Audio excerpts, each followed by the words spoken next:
안녕하세요. 저는 서울에 살고 있는 30대 중반 여자입니다. 저는 현재 시댁 식구들과 연을 끊고 지내고 있는데요. 사연을 듣다 보니 문득 어처구니 없었던 시댁 인간들의 행실이 떠올라 이렇게 사연을 보내봅니다. 저와 남편은 중학생 때 같은 학원을 다니던 가깝지도 멀지도 않던 친구 사이였어요. 그저 지나가다 마주치면 반갑게 인사하는 그 정도 사이였죠. 그렇게 알고 지내던 남편과 저는 고등학생이 되면서 자연스럽게 각자 갈 길을 가게 되었어요. 그렇게 대학에 가고 지금 다니는 회사에 취업을 하게 되었고 그곳에서 남편을 우연히 다시 만나게 되었죠. 그렇게 저희는 가깝게 지내게 되었고 처음엔 반가운 친구 사이로 지내던 저희는 자연스럽게 연인 사이가 되었고 결혼 약속과 함께 상견례를 하게 되었어요. 아주버님은 남편과 쌍둥이였는데 남편과 마찬가지로 같은 학원에 다녔던 터라 상견례 자리에서 저를 보고 엄청나게 반가워해 주더라고요. 재수씨, 이렇게 다시 만나다니 반가워요. 두 사람 인연이긴 인연인가 보네요. 결혼까지 한다니 말이에요. 그러게요. 저도 회사에서 처음 만났을 때 얼마나 놀랐는지 몰라요. 다 가족이 될 운명이었나 보네요. 결혼 축하해요. 내 동생 잘 부탁해요, 재수씨. 이렇듯 저희는 알던 사이더라도 서로 간에 예의 있는 차림과 인사를 나누었고 상견례 자리도 화기애애한 분위기에서 잘 마무리되었어요. 양가의 축복을 받으며 저희는 결혼을 하게 되었고 신혼집은 친정에서 세를 주고 있던 아파트가 비게 되어 그 집에 전세로 살게 되었어요. 회사에서 가깝기도 했고 무엇보다 시세보다 저렴하게 세를 주신 친정 부모님 덕분에 고민할 필요가 없는 결정이었어요. 그렇게 저희는 평범한 결혼 생활을 이어나갔고 포용력이 넓은 남편 덕분에 크게 싸울 일 없이 잘 지냈어요. 그러던 어느 날 저는 출근을 하고 남편은 연차를 써 쉬는 날이었어요. 남편은 제가 출근하는 시간에 맞춰 일어나 저를 회사에 데려다주고 형을 만나러 간다고 하더라고요. 마침 형도 오늘 쉰다고 하면서요. 그래서 전 알겠다고 했고 남편은 마칠 때 데리러 오겠다고 하며 손을 흔들더라고요. 그렇게 전 남편의 배웅을 받으며 출근을 했고 퇴근 시간이 다가왔어요. 다와 간다는 남편의 연락에 회사 앞에서 기다리고 있는데 기다리는 남편의 차는 오지 않았고 이상한 차가 제 앞에 멈춰서더라고요. 그 순간 창문이 열렸고 운전석에 앉은 남편이 타라고 하더군요. 의아했지만 별 생각 없이 전 차에 몸을 실었고 차에 타자마자 남편에게 물어보았어요. 여보, 이 차 뭐야? 중고차로 새로 샀다기엔 등급도 그렇고 주행거리도 그렇고 당신 차보다 나은 게 없는데? 설마 제 값 주고 산 건 아니지? 그게 오늘 형 만난다고 했잖아. 거의 반 강제로 바꿨어. 형 차랑. 이거 형 차야. 뭐? 왜? 몰라. 바꿔달라고 계속 그러잖아. 처음엔 안 된다고 했는데 계속 내 차가 갖고 싶다고 하루 종일 귀찮게 하더라고. 그래서 그냥 바꿔버렸어. 황당하더군요. 남편 차도 그리 좋은 차는 아니었는데 그것마저 탐내며 바꿔가다니 그렇게 안 봤는데 참 어처구니가 없었어요. 시숙도 시숙이지만 남편도 어이없기는 같았어요. 아무리 자기가 총각 때부터 가지고 있던 차라고는 하지만 그래도 이런 일은 상의 정도는 해야 하는 것이 맞는다고 생각했기에 남편에게 단호하게 한마디 했어요. 당신이 지금 웃을 때가 아니야. 일단 차는 이미 바꿨다고 하니까 그냥 넘어가는데 앞으로는 이런 일이 있으면 나랑 상의 정도는 해줘? 나 정말 지금 어이가 없어지려고 그래. 아무리 동생 차가 탐난다고 해도 그걸 정말로 바꾸자는 형이나 바꾸자고 한다고 바꿔버리는 동생이나 나 황당해 진짜. 그런가? 난 워낙 어릴 때부터 이러고 살아서 그런 생각도 못했네. 먹는 것도 그렇고 입는 것도 그렇고 좋은 거는 다 형이 먼저였거든. 그래요. 남편은 이 상황에 대한 자각 자체가 없더라고요. 3분 빨리 태어난 것도 형이라고 남편은 어릴 때부터 집안의 분위기에 휩쓸려 시숙을 머리 위에 이고 산 듯했어요. 이미 등록비까지 다 내고 명의까지 바꿔버린 차이기도 했고 곧 임신 준비도 할 예정이라 차를 한 대 더 살 예정이었던 터라 그냥 넘어가기로 했습니다. 대신 전 남편에게 정신교육을 하기 시작했어요. 여보, 당신 걸 아주버님한테 다 양보하는 건 당연하지가 않은 일이야. 그게 설사 아주버님이 가지고 싶어 한다고 해도 말이야. 아주 극단적인 예로 만약에 아주버님이 내가 갖고 싶으니까 날 달라고 하면 줄 거야? 미쳤어? 당신은 어떻게 줘? 내 마누라인데. 좋았어. 앞으로 그런 마인드로 살아. 이기적으로 살라는 말은 아닌데 내 것은 내 것, 네 건 네 것이라는 생각을 좀 하란 말이야. 왜 당신도 가지고 싶고 당신도 어렵게 가진 걸 아주버님한테 양보를 해? 그건 아니야. 아무리 형제라도 말이야. 알겠어. 앞으로는 다신 이런 일 없도록 할게. 당신이랑 꼭 상의도 하고. 남편은 호언장담해 주었고 저는 남편을 믿어보기로 했어요. 그렇게 저희는 시숙의 차는 만일에 대비해 팔지 않고 두기로 했고 조금 더 앞당겨 새 차를 뽑아 함께 타고 다니기 시작했죠. 그러던 어느 날 시부의 생신이 다가왔고 남편과 저는 퇴근 후 바로 약속 장소로 가게 되었어요. 그때까진 시댁과 얼굴 붉히는 일 한 번 없이 잘 지내고 있었던 터라 기쁜 마음으로 시댁 식구들이 모인 곳으로 걸어가고 있었어요. 그런 저희를 아주버님도 발견했는지 손을 흔들더니 저희가 의자에 앉기도 전에 말을 걸어오더라고요. 야, 너 차 바꿨냐? 좋던데? 정확히는 차 이야기였지만요. 도대체 언제 본 것인지 이때부터 시작된 차 이야기는 끊기지 않더군요. 언제 샀어? 나랑 차 바꾼 지 얼마나 됐다고. 그새 저렇게 좋은 차도 다 사고. 능력 좋다. 능력 좋기는 논짝만 우리 거고 다 대출이지 뭐. 우리 이제 임신 계획도 세우고 있고 원래 바꿀까 생각도 하고 있던 터라 그냥 앞당겨서 샀어. 이제 아기 생기고 출산하게 되면 이 사람하고 아기하고 타고 다녀야 하니까. 부담되더라도 안전하고 좋은 차로 산 거고. 이렇게 말한 남편은 더는 차 이야기가 하고 싶지 않다는 듯 티가 나게 시부에게 말을 걸며 말을 돌려버렸지만 시숙은 그런 남편에게 끈질기게 차에 대해서 물어보더라고요. 어찌나 캐묻는 것인지 남들이 보면 남편에게 차를 사러 온 손님이라 착각까지 하겠더군요. 남편은 끊임없는 시숙의 물음에 대답하느라 밥은 먹는 둥 마는 둥 했고 전 그런 남편이 신경 쓰여 가만히 있을 수가 없더라고요.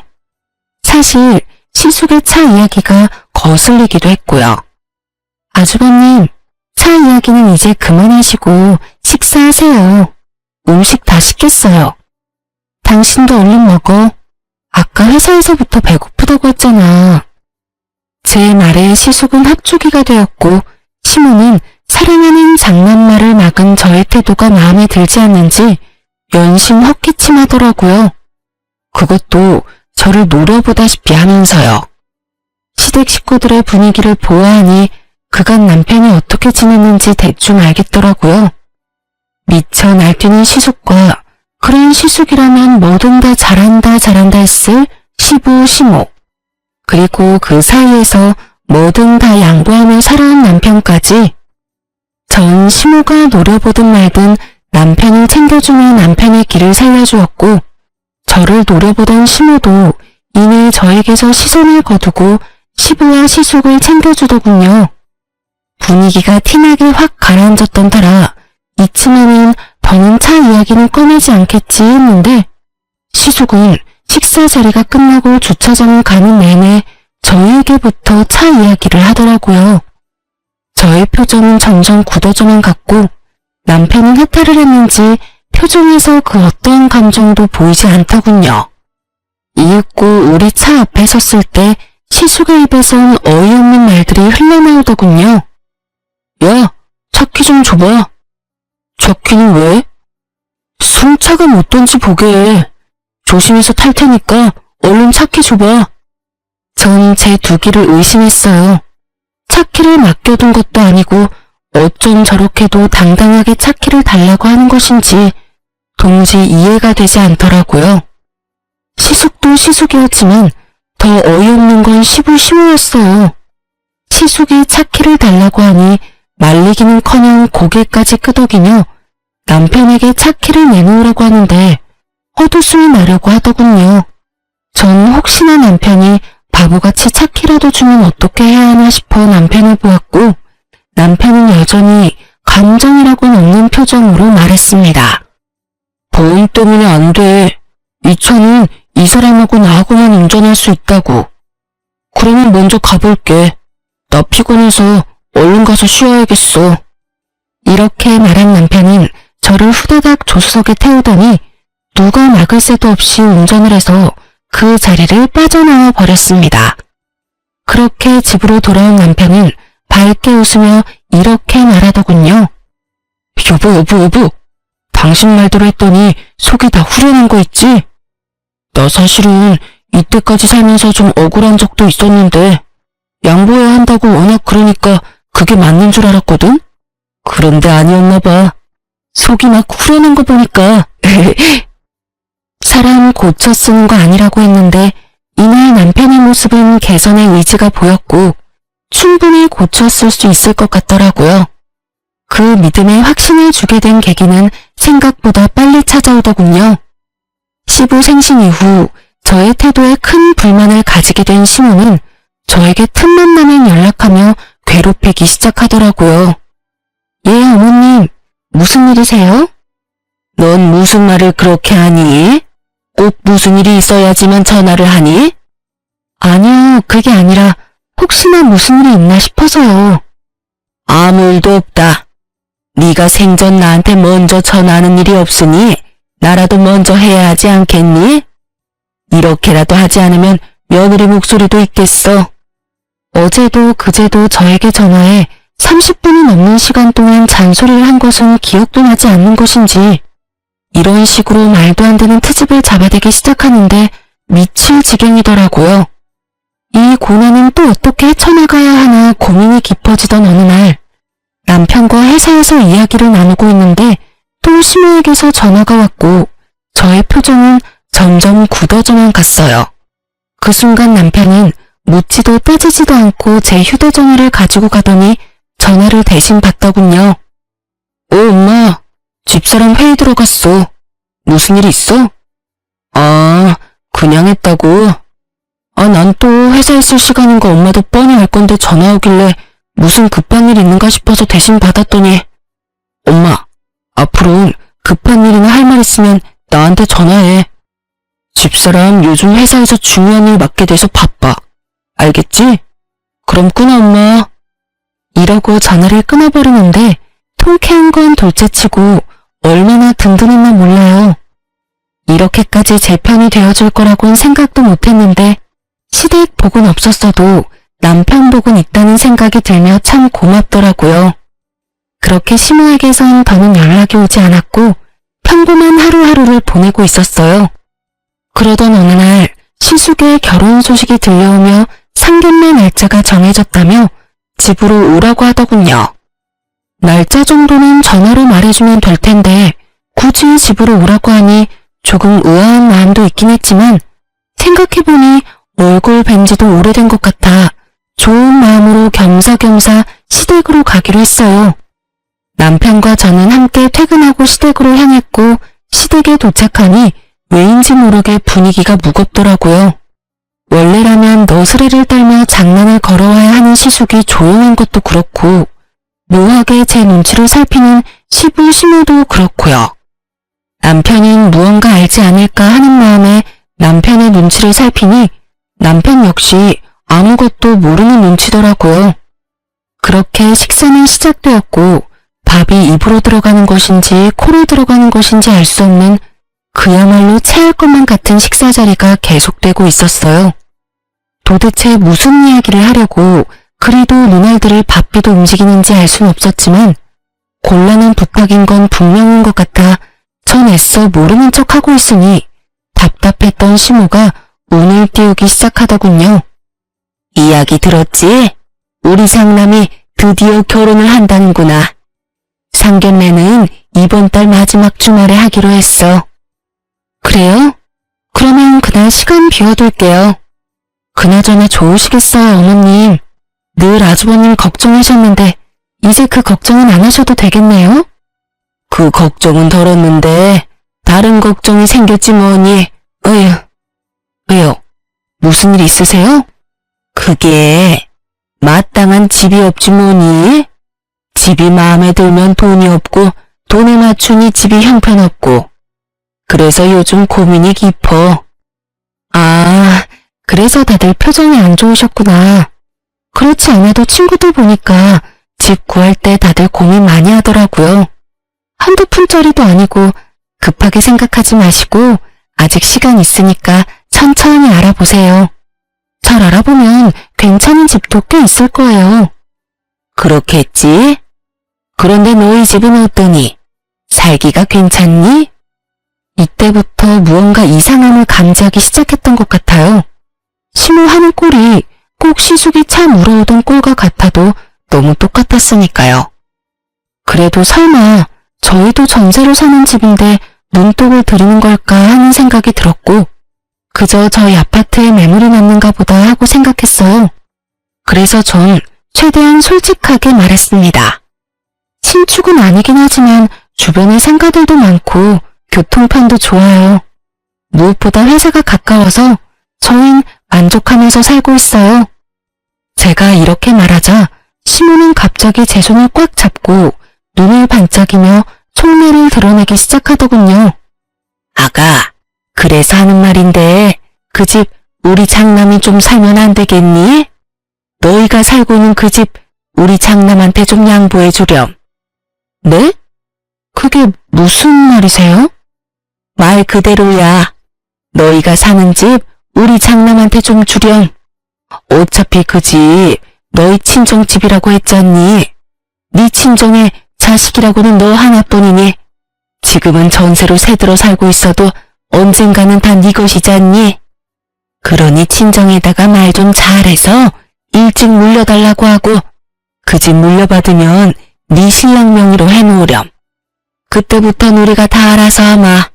아, 중간에 드는 세금은 우리가 다 알아서 할 테니 그건 걱정도 하지 마라. 우리도 그 정도 생각은 다 하고 있어. 이 무슨 말도 안 되는 헛소리인지 농담이라고 해도 억소리가 날 것 같은데 표정을 보아하니 진단이 분명했고 긍정의 의미로 고개를 끄덕이고 있는 시부와 시숙을 보고 있자니 욕이 나올 것만 같더군요. 전 최대한 흥분을 하지 않으려 애쓰며 말을 이어나갔습니다. 어머니, 그런 말이 어디 있어요. 부모님께서 물려주신다고 하신 것도 아니고 제가 나서서 어떻게 물려달라고 해요. 그리고 혹시나 물려주신다고 한들 그 집을 아주버님께 내주고 나면 저흰 어디 가서 살라고요? 그거야 너희 친정에 집 한 채 더 있잖니? 거기 사는 사람 내보내고 너희가 거기 들어가서 살면 되지 않니? 설마 우리가 너희 길거리에 내앉게 하겠어? 다 생각을 해놨지. 정말 어이가 없더군요. 어쩌면 이렇게 당당하게 친정 부모님의 집으로 이딴 말도 안 되는 계획을 세웠던 것인지 아니 애초에 친정에 노는 집이 한 채 더 있는지 어떻게 알고 있는 것인지 의문만이 가득했고 시모의 물음에 답도 하지 않고 생각해보니 상견례 날이 떠오르더라고요.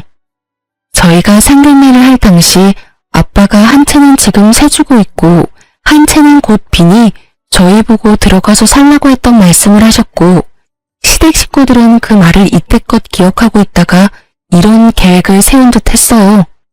짧은 찰나였지만 곱씹으면 곱씹을수록 어이없고 화가 치솟더군요. 전 더는 흥분을 가라앉히지 못하고 언성을 높였고 남편 역시 더는 듣고 있을 수 없다는 듯 제 말에 이어 고함을 지르더라고요. 어머님, 제발 말도 안 되는 소리 좀 하지 마세요. 그게 말이 된다고 생각하세요? 그래, 엄마. 제발 좀 그만해. 양심이 없어? 아니면 생각이 없는 거야? 다들 정말 왜 이렇게 염치들이 없어? 뭐? 집을 내놓으라고? 우리한테 집 맡겨놨어? 심지어 그 집, 처가집이야. 우리 돈으로 장만한 집을 내놓으라고 해도 제정신이 아니라고 할 마당에 뭐? 처가에서 집을 받아와서 내놓으라고? 그게 제정신 박힌 사람들이 할 일이야? 그야말로 남편은 울분을 토해내기 시작했고, 그런 남편을 보던 시부가 자리에서 벌떡 일어나더니 남편의 뺨을 때리더라고요. 어디서 큰 소리인 거야?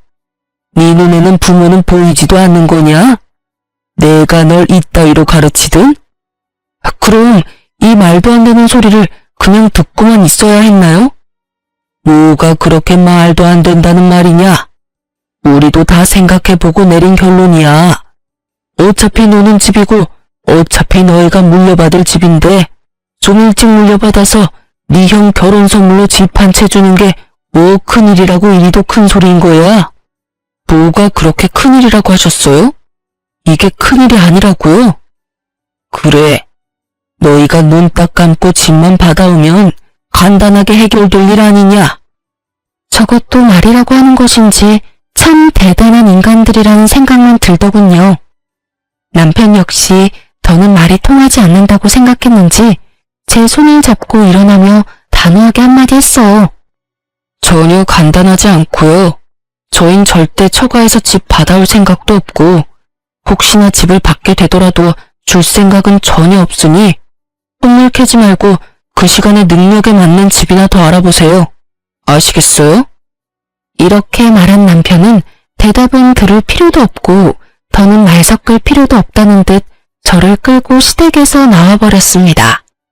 그날 이후 시댁에선 연락이 없었지만 시숙에게선 적잖게 연락이 왔고 남편은 절대 안 된다는 말만 반복하며 전화를 끊어버리더군요. 그렇게 상견례 날이 되었고 저희는 고민하던 끝에 상견례에 참석하기로 했어요.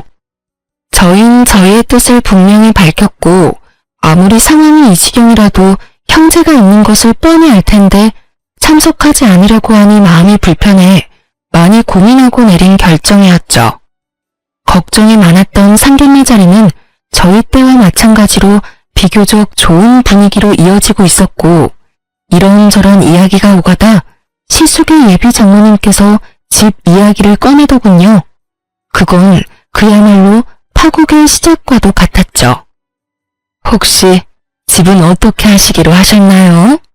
저흰 사돈댁 의견에 맞추겠습니다. 집을 해주신다고 하신다면 저희도 거기에 맞게 다 해서 시집 보낼 것이고 애들끼리 알아서 하게 하신다면 그것도 상관없습니다. 혹시 따로 계획하고 계신 것이 있으면 말씀해 주시겠어요? 들어보니 반반 결혼도 전혀 상관이 없다는 말이었고 여러 가지 생각이 스치더군요. 굳이 시숙이 집을 마련해야만 하는 상황도 아니었는데 그 무리한 요구를 했던 시댁 식구들이 어이없기도 하면서 또 한편으로는 반반 결혼도 환영해 주신다고 하니 다행스럽기도 하더라고요. 이젠 그 말도 안 되는 요구를 하는 일은 없겠다 싶어서요. 하지만 그런 제 기대와는 달리 시모의 입에선 예상치 못한 경악스러운 말이 흘러나오고 있더군요. 아유, 애들끼리 알아서 한다니요. 요즘 아무리 세상이 변했다고 해도 집은 남자가 해가야죠. 마침 괜찮은 아파트가 있어서 사려고 하고 있어요. 아, 그러세요? 그러면 거기에 맞춰서 혼수 준비하도록 할게요. 대략 몇 평쯤 되나요? 32평이에요. 층은 20층인데 전망도 좋고 주변 상가도 많이 들어와 있어서 생활하는데 불편함이 없을 거예요. 아, 신축은 아닌데 관리가 잘 돼서 아주 괜찮다고 하더라고요. 거기에다가 교통편도 아주 좋고요. 그래요? 무엇보다 교통편 좋다는 게 참 좋네요. 그렇죠? 마음에 드신다니 다행이네요. 조만간 살던 사람들이 나갈 예정이니까 정리되는 대로 같이 보러 가시죠. 그래도 집은 한번 보셔야 하지 않겠어요? 빠른 시일 내에 연락 한번 드릴게요. 이렇게 말하면서 저를 쳐다보며 미소 짓는데 딱 알겠더라고요. 20층 32평? 인프라 형성이 잘 된 신축은 아니지만 관리가 잘 된 아파트. 그곳은 바로 저희 집이라는 사실을요. 그래요.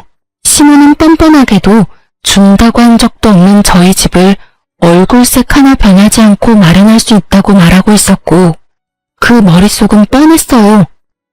아마 모르긴 몰라도 상견례 자리에서 공포하듯 말하면 저희가 어쩔 수 없이 집을 내놓을 거라 생각했겠죠.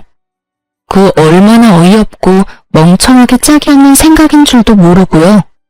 아니, 친정 부모님 집이 제 집도 아니고 저희가 마련한 저희 명의의 집도 아닌데 어쩌면 그런 생각을 할 수가 있는지 참 황당하더라고요. 심보도 참 날강도 심보보다 더하면 더했지 모자라진 않아 보이더군요. 시댁에서와 마찬가지로 시부인 시숙의 표정은 평온하기 그지없음으로써 이 말도 안 되는 생각과 같다는 뜻을 표하고 있었고 저와 남편의 표정은 점점 굳어져 가고 있었어요. 전 상견례 자리고 나발이고 더는 참을 수가 없었고 시모에게 마지막으로 확인하기로 했어요. 어머님, 혹시 지금 마련할 수 있다는 아파트가 저희가 살고 있는 집인가요? 나가야 하는 세입자는 저희고요. 맞나요?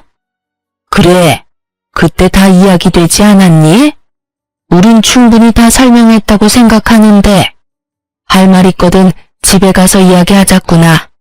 오늘이 어떤 날인지 모르니? 일단 상견례 자리부터 마무리하고 그때 이야기해. 알겠니?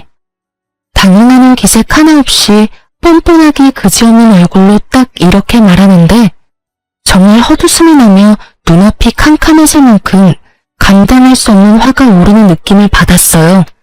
떠오르는 많은 말들이 뇌를 거치지 않고 입으로 나오려는 순간 지나치게 차분한 남편의 목소리가 들려오더라고요.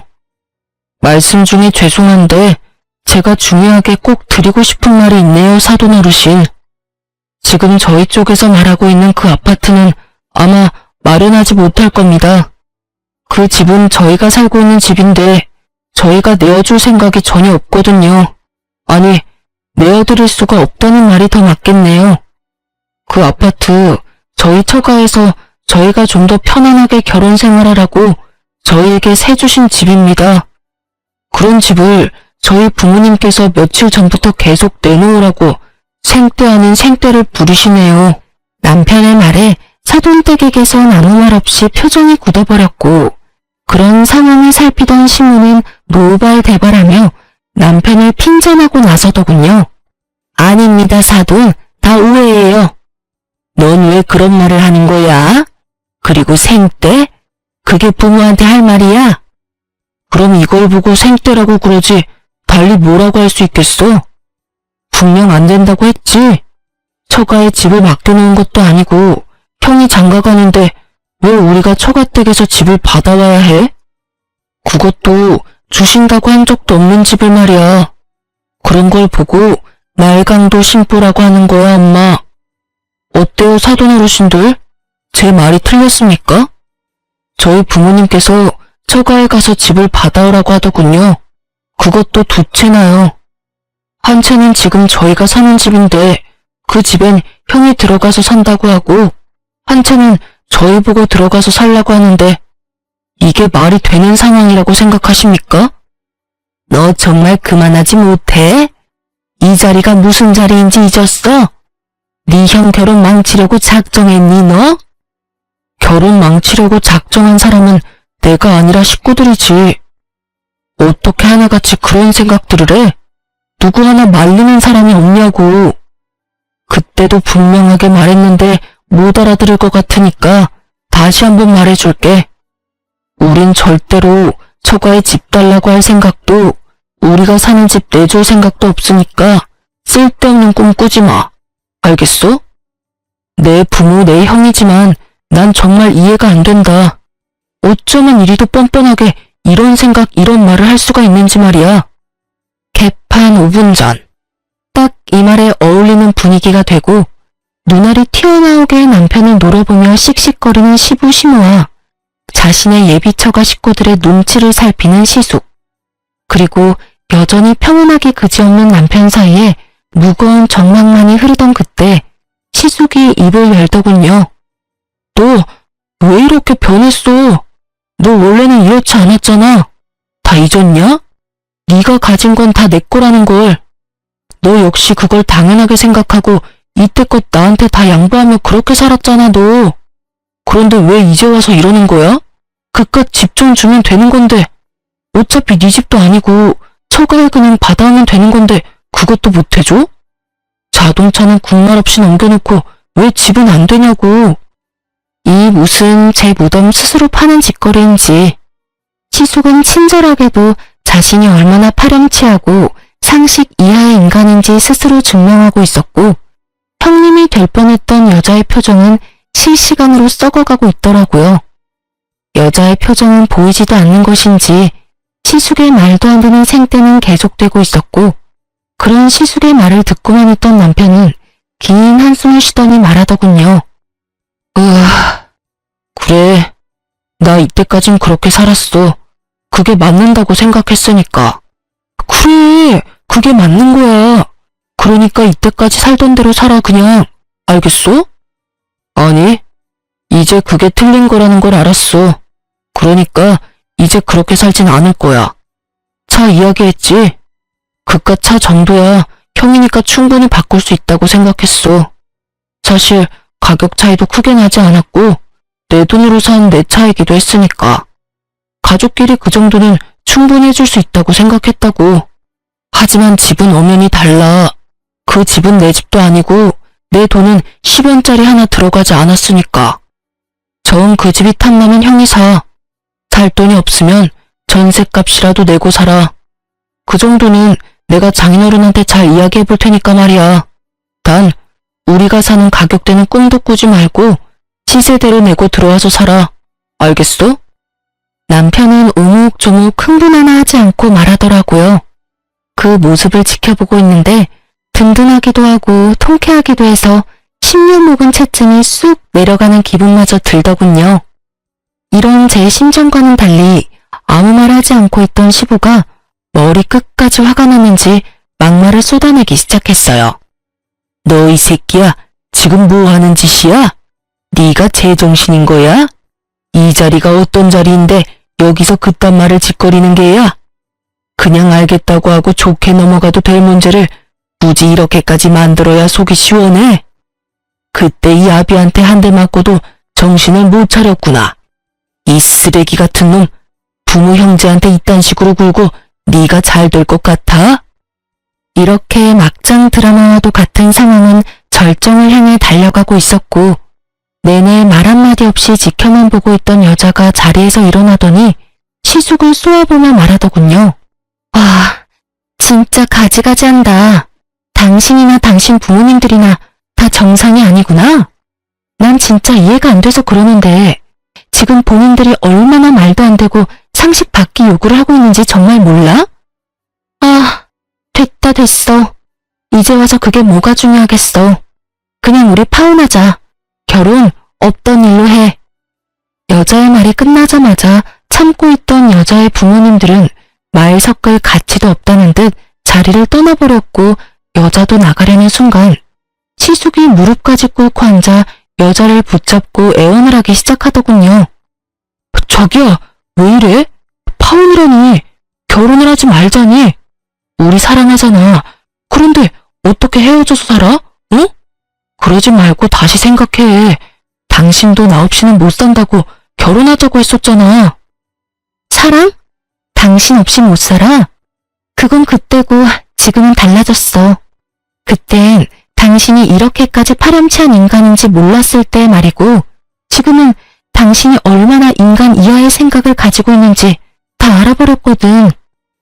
무슨 말을 그렇게 해? 아, 아파트 때문에 그래? 그거라면 아무 걱정하지 마. 이 녀석이 요즘 좀 제정신이 아니라서 그래. 조금만 기다려주면 내가 무슨 수를 써서라도 아파트 받아올게. 정말이야, 맹세할 수 있어. 시숙의 말을 듣고 있던 여자는 어이가 없다는 듯 시숙의 팔을 뿌리치며 코웃음을 치며 말하더군요. 야, 넌 어떻게 그런 생각을 할 수가 있는 거야? 이제 신기하기까지 해. 내 말 잘 들어. 네가 능력이 안 돼서 부모 도움 받는다고 해도 이해는 했겠지만 한심했을 텐데 뭐? 동생 처가에서 집을 받아온다고? 그것도 자랑이라고 짓거리고 있는 거야? 아니, 애초에 그게 말이 된다고 생각하는 거니? 난 말이야, 만약에 네가 돈이 없다고 나한테 솔직히 말했으면 반반도 상관없었고 내가 집을 마련해서 올 수도 있었어. 보통 사람들은 이런 생각들을 하고 산다고. 알겠니? 저기요. 그놈의 자기 소리 좀 하지도 마. 소름 끼치니까. 너랑 네 부모님 하는 꼴 보아하니 결혼했다간 모르긴 몰라도 내 인생 말아먹는 건 시간 문제일 것 같은데 너 같으면 그런 결혼 하겠어? 미치지 않고서야 절대 안 하지. 어쨌든 우리 결혼도 우리 만남도 여기서 끝이니까 다시는 내 앞에 나타나지도 말고 연락도 하지 마. 알겠어? 아참, 그리고 너 웬만하면 결혼하지 말고 이번 인생은 그냥 네 부모랑 살아. 괜히 애먼 여자 데리고 와서 인생 망치지 말고. 알겠니? 사이다와도 같은 발언을 마친 여자는 저희 부부의 앞에 서서 감사 인사를 전하더군요. 정말 감사해요. 그런 말까지 해주시는 게 쉬운 일이 아니었을 텐데 다 말씀해 주셔서 덕분에 인생 구제했네요. 정말 감사해요. 여자는 그대로 나가버렸고 모두가 떠난 그곳에서 저흰 그야말로 공공의 적이 되어버렸더군요. 시모는 온갖 욕을 하고 있었고 시부는 먹지 않고 뒀던 식전주를 연신 들이키고 있더라고요. 시숙은 남편을 한 대 칠 요량으로 주먹을 부들부들 떨고 있었고요. 너 이 자식, 너 때문에 지금 내 결혼이 깨졌어? 너 이걸 어떻게 책임질 거야? 내 인생 어떻게 할 거냐고. 그걸 왜 나한테 물어? 형 인생 형이 알아서 해야지. 그리고 앞으로는 이때껏 내가 부모님께 주던 생활비도 드리지 않을 거니까 형이 알아서 해. 오늘 보니까 굳이 나 혼자 부모님을 챙길 필요가 없어 보이더라고. 당연히 대신 내주던 부모님 대출금도 마찬가지로 내주지 않을 거니까 그것도 이제부턴 형이 감당해. 뭐라고? 갑자기 그건 왜? 내가 돈이 어디 있어? 그럼 나는 돈이 차고 넘쳐서 부모님 드린 줄 알아? 나도 다 회사에서 일해서 번 돈으로 드린 거니까 형도 월급 받은 걸로 보태드려. 잘난 장남이 이제부턴 알아서 하라고. 못난 차놈한테 바라지 말고. 그리고 형이 이때까지 빌린 돈도 다 갚아. 이때까지 나한테 돈 빌릴 때마다 온 메시지도 다 보관하고 있고 입출금 내역도 고스란히 다 남아있으니까 한 푼도 빼지 말고 다 갚아. 혹시나 해서 말인데 안 갚으면 아무리 가족이라도 경찰에 신고할 테니까 그런 줄 알고. 그럼 우린 이만 가볼게. 더 있다가 귀가 썩을 것만 같아서 말이야. 그렇게 저흰 돌아와 버렸고 시댁에서 오는 모든 연락을 받지 않았어요. 시숙은 예상대로 돈을 갚을 생각이 없어 보였고 남편은 그런 시숙을 경찰에 신고를 해버렸어요. 처벌을 할 생각까진 없었지만 겁을 주기 위해 하는 신고라고 하더군요. 남편의 생각이 통했는지 경찰에 신고를 한 날 시숙에서 전화가 끊이지 않고 오더라고요. 왜 계속 전화질이야? 너 진짜 미쳤어? 그렇다고 정말 신고를 하면 어쩌자는 말이야. 경찰서에서 전화까지 왔다고. 그러게 내가 돈 갚으라고 했잖아. 경찰에 신고한다고. 야, 이 미친 새끼야. 네가 인간이야? 어떻게 이렇게까지 하냐고. 이렇게까지 해야 형이 내 돈을 갚을 것 같더라고. 이제 내 의지는 잘 알았을 테고 푼돈 가지고 시간 끌지 말고 주말까진 기다려줄 테니까 다 갚아. 만약에 이번에도 내 경고 무시하면 다음 주엔 경찰서에서 보게 될 테니까 그런 줄 알고 전화 끊어. 남편은 그대로 전화를 끊어버렸고 저를 향해 옅은 미소를 보여주더군요. 착잡해 보이더군요. 하지만 그 착잡함도 잠시 소식을 전해 들은 시부모가 집으로 찾아왔고 문을 열어주지 않으니 동네가 떠나가라 소리를 지르고 문을 두드리더군요. 그런 자신의 부모의 모습에 오만정이 떨어진 듯 남편은 아무 말이 없었고요. 그렇게 끝까지 밑바닥을 다 드러낸 시부 시모는 저희가 도무지 문을 열어줄 기색도 보이지 않자 돌아가 버렸고 주말이 되기 전 시숙은 돈을 입금했더라고요. 그렇게 저흰 시댁과의 모든 연락을 끊고 살았고 처음엔 많이 힘들어하던 남편도 시간이 지나자 점점 표정이 밝아지더군요. 여보, 나 사실은 많이 힘들었어. 그래도 부모님 있고 가족인데 이건 너무하나 싶기도 했고 말이야. 그런데 지금 생각해보니까 왜 진작 그러지 않았나 싶을 정도로 홀가분하고 행복해. 내가 진작 이런 결단을 내렸어야 했는데. 그랬다면 당신이 그런 일을 겪지 않아도 됐을 텐데. 미안해. 당신이 미안할 게 뭐 있어. 난 당신이 그런 결정을 내려준 것만 해도 고맙고 미안하고 그래. 그나저나 당신 집에선 더는 연락 없어? 응. 요즘엔 조용하네. 그거 참 다행이라고 하려는 순간 양반은 못 되는지 시모에게서 전화가 오더군요. 한동안 뜸했던 시모에게서 온 연락이라 남편은 잠시 고민을 하다 전화를 받았고 시댁은 그야말로 파탄이 나 있더군요. 무슨 일이야? 이제 다신 연락하는 일 없는 줄 알았는데. 아들, 엄마 아빠 좀 살려줘. 우리가 다 잘못했어. 왜 나한테 그런 말을 해? 그 잘난 장난은 어떻게 하시고. 그게 그놈 집 나갔어. 글쎄 네가 보태주던 돈을 다 자기가 내야 한다고 생각하니까 그게 아까웠는지 갑자기 독립을 한다고 하면서 짐을 싸서 나가버렸지 뭐야. 그리고 연락조차 안 된다. 그래서? 그래서라니? 너도 알다시피 우리한테 돈이 어디 있어?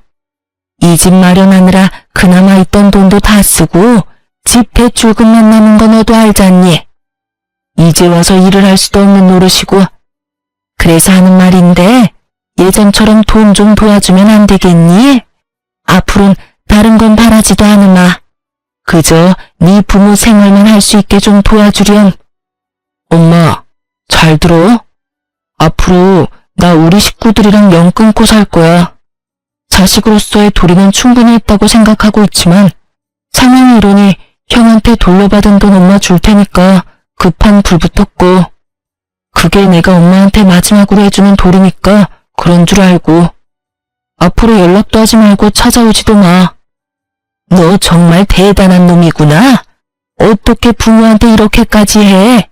내가 널 어떻게 키웠는데 이 나쁜 놈아. 이게 다 그년 때문이지?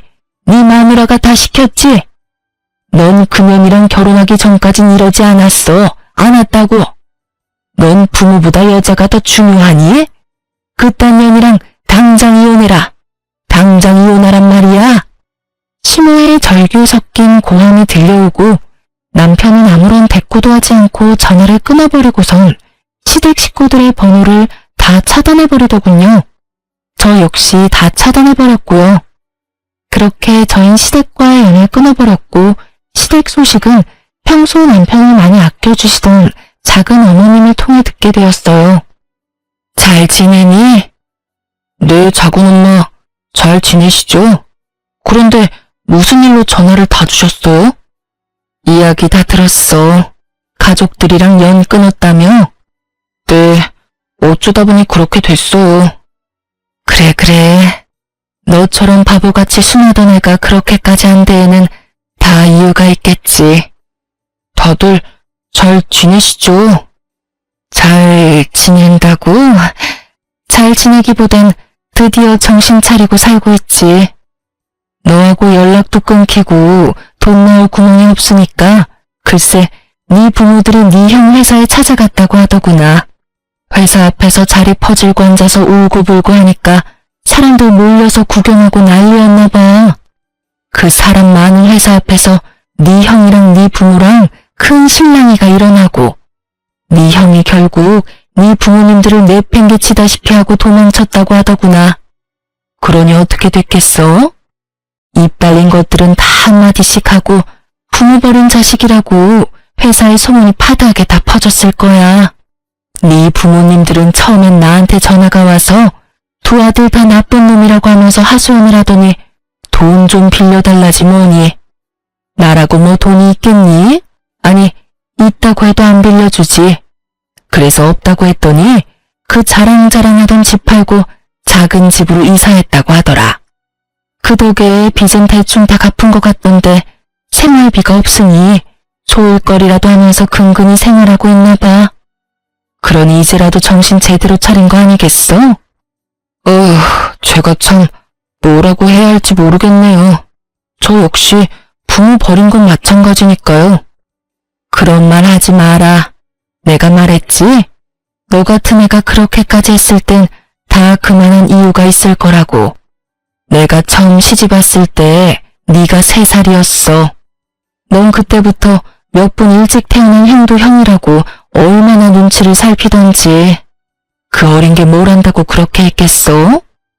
다 네 부모가 그렇게 강요하면서 키웠으니까 그랬지. 난 네가 이렇게 해주길 내심 바랬단다. 그러니 그런 죄책감은 가지지 말려무나. 살다가 더 많이 살아가다가 네 마음도 많이 누그러지고 네 부모님들도 반성 많이 하면 그때나 돼서 한번 찾아뵙거라. 그러면 되는 거야.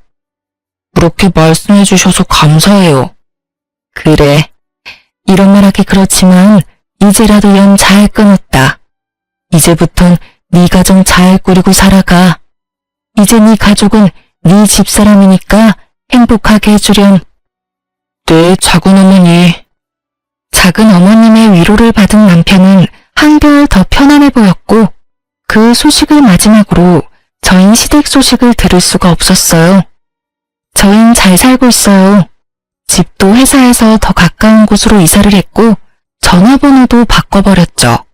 시부 시모에게선 연락이 오지 않는데 시숙에게서 다른 번호로 연락이 계속해서 와 어쩔 수 없이 바꿔버렸네요. 다행스럽게 시숙은 회사로는 찾아오지 않았고 시부모는 남편에게 워낙 관심이 없었던 터라 남편의 회사를 모를 거라고 하더군요. 그래서 회사는 계속 잘 다니고 있어요. 아, 그리고 저 임신을 했어요. 지금은 5개월째이고 아기도 저도 아주 건강하답니다. 출산이 다가올수록 어쩔 수 없이 시부모님 생각이 나더라고요. 그래서 남편에게 혹시나 연락을 하고 싶다면 그렇게 해도 된다고 했더니 남편은 이렇게 말하더군요. 사실 생각이 나지 않는다면 거짓말이지. 그래도 나 연락 안 할 거야. 이런 일로 연락하기 시작하고 다시 왕래하기 시작하면 같은 일이 반복될 게 뻔해. 덩달아 우리 애한테도 피해가 갈 거고. 난 이제 그런 일 내 가족이 겪게 하진 않을 거야. 남편의 뜻은 확고해 보였고 저도 그 이후론 말을 꺼내지 않았네요. 그러면서 하는 말이 그래도 돌아가시기 전엔 연락을 드려 찾아뵐 것이라고 했고 그땐 저도 함께하겠다고 했어요. 저흰 이렇게 살고 있어요. 요즘 남편과 저의 유일한 낙은 건진 때마다 무럭무럭 자라고 있는 아기를 보는 것이네요. 원래도 다투는 일이 거의 없었는데 임신을 한 후엔 더 다툴 일도 없고 아주 잘 지내고 있어요. 이렇게 저희 시댁과 인연을 끊게 된 이야기는 끝이 났습니다. 긴 사연 함께 해주셔서 감사해요. 그럼 전 이만 물러가 볼게요. 좋은 하루 되세요.